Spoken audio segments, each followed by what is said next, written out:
हमारे सनातन वैदिक धर्म में बहुत शास्त्र है, धर्म ग्रंथ है। उन सारे धर्म ग्रंथ के मूल जो है वेद शास्त्र है। वेद भगवान की निश्वास है। जब से भगवान है तब से वेद है। वेद को कोई सृष्टि नहीं किया। किन्हीं किन्हीं महापुरुष के हृदय में जो कुछ आभास हुई है साधना के चलते, वही उन्होंने ग्रंथ के रूप दे दिया। एक्चुअली वो भगवान के दिव्य ज्ञान है, भगवान से दिया हुआ उनका आभास है, दिव्य ज्ञान है। वो बाद में गुरु शिष्य परंपरा के माध्यम से हमें प्राप्त हुई है। वेद एक ही था, उसको 4 भाग में विभाजित किया श्रील वेदव्यास ने।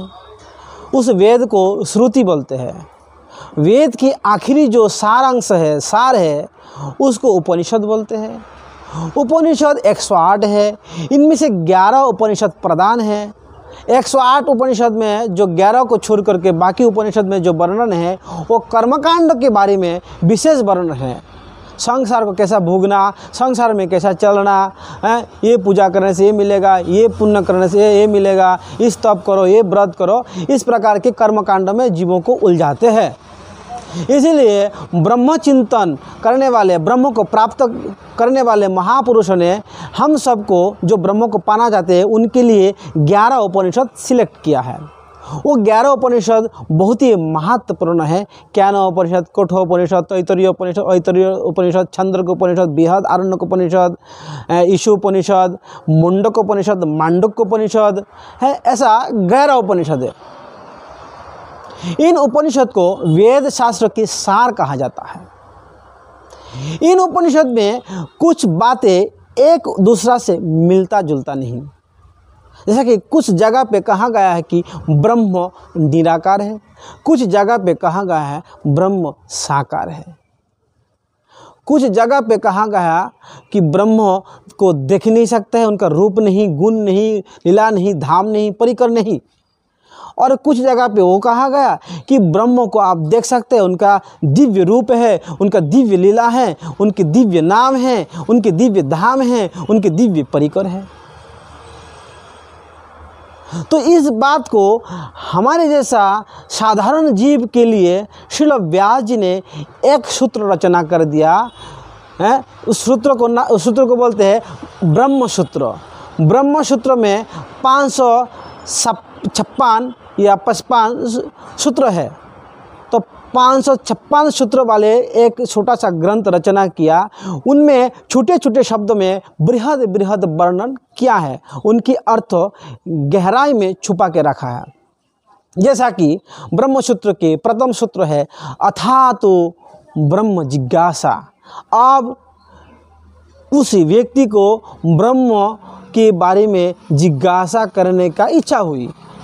इस छोटा सा बात को शंकराचार्य ने 108 पन्ना में इसका व्याख्या किया। इसके विपरीत रामानुजाचार्य ने उनके ऊपर 216 पन्ना के व्याख्या किया है।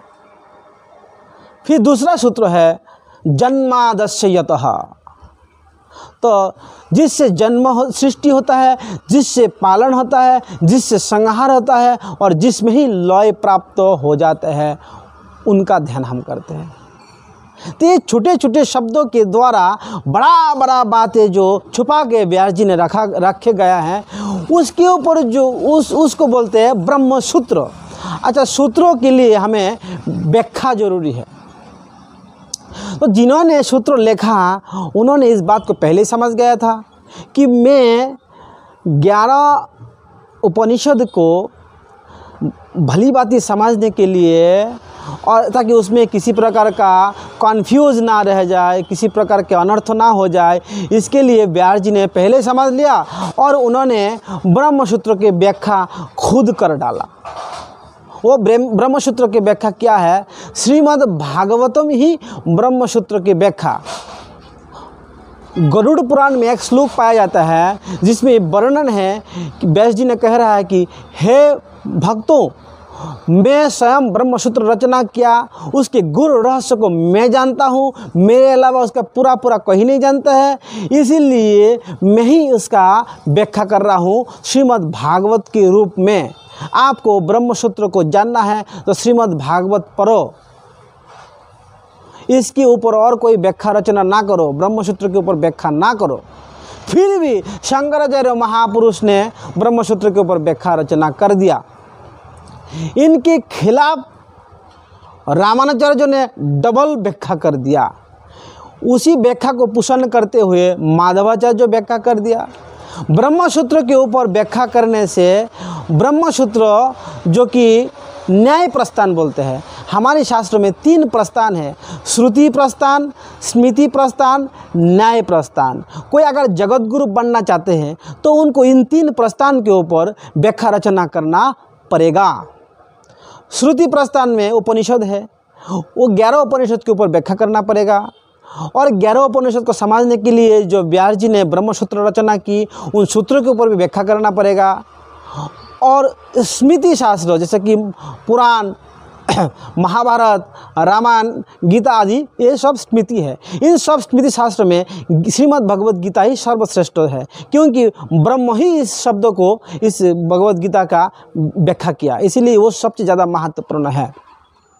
तो स्मृति, श्रुति और न्याय, न्याय इसको बोलते हैं कि शास्त्रार्थों के द्वारा, तर्कों के द्वारा कोई चीज़ को प्रतिष्ठा करने के नाम है न्याय।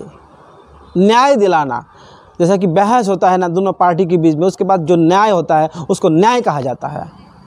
जैसे कि 11 उपनिषद में कोई बात है हमारे लिए लगते हैं कि विरुद्धाभासी है, तो उसको व्यास जी ने इन दोनों को समझा करके, दोनों का अर्थ भली भांति समझा करके सूत्रों को रचना कर दिया। उस सूत्रों के ऊपर जो व्याख्या रचना करते हैं उसको न्याय बोलता है। वो ब्रह्मसूत्र न्याय शास्त्र है। तो इसीलिए कोई महापुरुष अगर जगत गुरु मानते हैं तो श्री चैतन्य महाप्रभु ने कहा कि देखिए, आप लोग ब्रह्मसूत्र के ऊपर व्याख्या मत करिए।